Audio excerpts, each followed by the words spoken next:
Hello dear students, today we shall read the story Footprint Without Feet. It is the basic tale of this book, the supplementary. In this chapter, there was a brilliant scientist whose name was mister Griffin.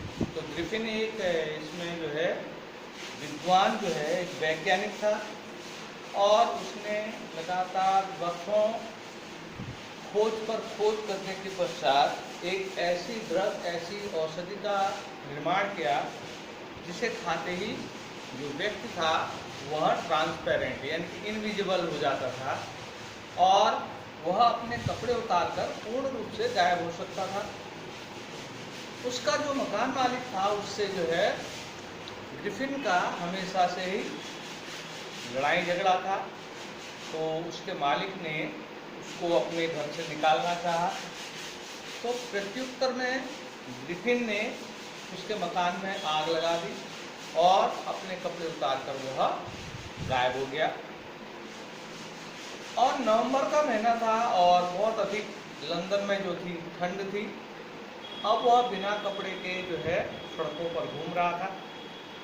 तो उसने decide किया कि वह London के एक बड़े से store पर जाएगा जहां वह अपने आप को गर्म करेगा. शाम का वक्त था और स्टोर बंद होने की दशा पर था. वह चुपके से अंदर घुसा और जैसे ही स्टोर बंद हुआ तो उसने अपने आप को गर्म कपड़ों में लपेटा और वहाँ जो ठंडा मीट रखा था उसे खाया और उसे खाने पीने का पर्याप्त सामान उस स्टोर में मिल गया.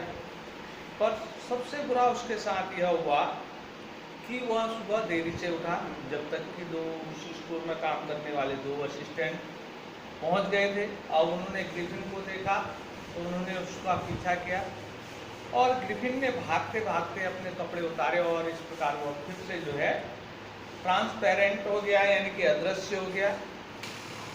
अब उसका जो है लगातार बिना कपड़ों के इस ठंड के मौसम में रहना जो था वह असंभव था. इसलिए उसने निश्चित किया कि वह एक नाटक कंपनी में घुसेगा और उसके स्टोर में वह घुसा. वहाँ पर उसने झूठी नाक और एक प्रकार से जो बैंडेज थे और टोप इस प्रकार से उसने सब सामान चुराया और झूठी नाक लगाई, टोप लगाया, कपड़े पहने और अपने आप को उन नकली सामानों से पहनकर अपने आप को विजुअल किया. तब उसने वहाँ जो था उसने जो वहाँ के मालिक था उसके सिर पर पीछे से प्रहार किया और उससे पैसे चुराकर वह वहाँ से भाग गया. अब उसका वहाँ रहना उचित नहीं था तो उसने आइपिंग गांव के लिए जो है ट्रेन पकड़ी और वहाँ जाकर एक सराय में उसने 2 कमरे अपने रहने के लिए लिए और उसकी मकान मालकिन जो मिसेज हॉल थी उससे कहा कि उसे एकांत पसंद है और क्योंकि वह कुछ दिख रहा है इसलिए उसको डिस्टर्ब न किया जाए. और उस मिसेज हॉल जिसको कि उसने एडवांस जो है कमरे का किराया चुका दिया था तो उसने भी यह सोचकर कि शायद यह व्यक्ति सनकी है तो जब उसको पैसे मिल गए तो उसने उसको डिस्टर्ब करना उचित नहीं समझा. फिर भी बीच बीच में वह उससे मित्रता करने का प्रयास करती रही लेकिन जो है उसको इसमें असफलता ही हाजिर हुई. तो एक दिन क्या हुआ, ग्रिफिन ने उसकी मकान मालकिन को बताया कि उस जो इनके सराय की मालकिन से बताया कि अभी उसके पास जो है नगद पैसा नहीं है कि वह किराया दे सके क्योंकि उसके पास किराया धन खत्म हो चुका था.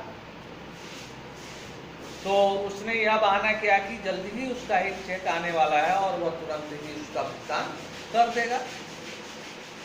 अब अगले दिन सुबह प्रातः जल्दी ही पादरी के घर में जो है अचानक उसके जो है स्टोर में सिक्कों के खनकने की आवाज़ आई. तो श्रीमान पादरी और उसके विशेष सीढ़ियों से उतरकर चुपचाप वहाँ गए और दरवाज़ा खोलकर उन्होंने डंडा हिलाते हुए कहा सरेंडर. पर देखा कि वहाँ पर कोई नहीं था और उनकी ड्रॉर खुला हुआ था, उसमें से पैसे जो है डेली रूटीन के जो पैसे थे वो गायब थे। उनको बड़ा आश्चर्य हुआ, कोई व्यक्ति उन्होंने नहीं देखा, उन्होंने चिमनी में भी झांक कर देखा पर वहाँ कोई व्यक्ति नहीं था, पर ड्रॉर खुला था और पैसे उसके गायब थे। तो उधर जहाँ ग्रिफिन रहता था वहाँ श्रीमती हॉल ने देखा कि जो ग्रिफिन का जो कमरा था उसका दरवाज़ा खुला हुआ था। ग्रिफिन जो है हमेशा ही कमरे का दरवाज़ा बंद रखता था, पर उस दिन उसको मौका मिल गया क्योंकि दरवाज़ा खुला था। उसने अंदर झांक कर देखा तो ग्रिफिन वहाँ पर मौजूद नहीं था। तो वह और उसके पति दोनों जो है अंदर गए और अंदर जाकर उन्होंने देखा कि बिस्तर पर वो जो बैंडेज थे, सीना और उसके कपड़े सब जो है बिस्तर पर पड़े थे और बिस्तर अभी गर्म था। तो उन्हें उनके आश्चर्य का ठिकाना नहीं रहा। तो जब अचानक ही ग्रिफिन का जो है कमरे में प्रवेश हुआ और वह अदृश्य रूप से उसने कुर्सी के डंडे आगे करके ग्रिफिन या वो विशेष हॉल की तरफ वो बढ़ा। तो श्रीमती हॉल को जो है पागलपन छा गया, क्योंकि ग्रिफिन अदृश्य था, कुर्सी हवा में उड़ी थी और धीरे धीरे जो है वह उसने उसको धक्का देकर कमरे से बाहर किया और कमरे का दरवाजा बंद हो गया। तो उसके आश्चर्य की सीमा नहीं रही, उसे लगा कि उसके कमरे में किसी भूत ने प्रवेश कर लिया है। तो दिन में अचानक ग्रिफिन वहाँ प्रकट हुआ और उसने जो है उसके कमरे का भुगतान किया। श्रीमती हॉल को आश्चर्य हुआ, क्योंकि अभी कुछ समय पहले ही उसने कहा था कि उसके पास नगद पैसा नहीं है और आज वह नगद पैसा उसको भुगतान कर रहा था। तो तब उन्हें पता चला कि पादरी के घर से जो है पैसों की चोरी हुई है। तो सबका शक ग्रिफिन पर गया। तो उन्होंने नज़दीकी कांस्टेबल जो था उसको सूचित किया और तब तक सभी पड़ोस के लोग मिलकर जो है ग्रिफिन को पकड़ने गए।